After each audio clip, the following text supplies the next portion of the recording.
Mental connections do not make physical mistakes.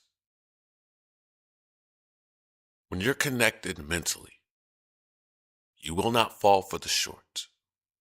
You will not step into the hole that everyone can see.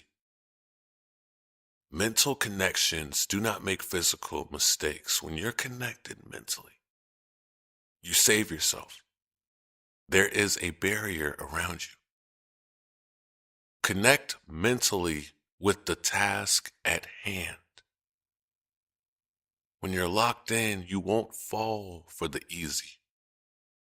Are you connected mentally? Do you understand that it is not all about physical might or prowess?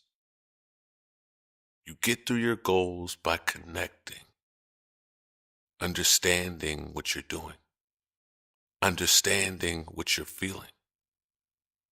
Do you understand you?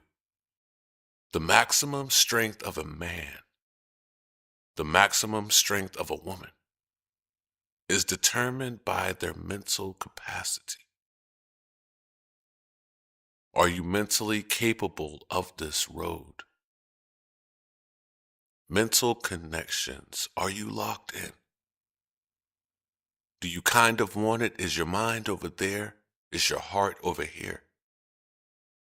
They need to be in the same body. They need to be going after the same things.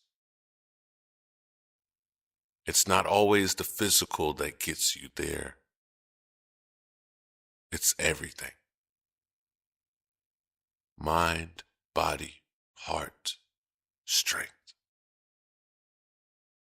Do not make physical mistakes.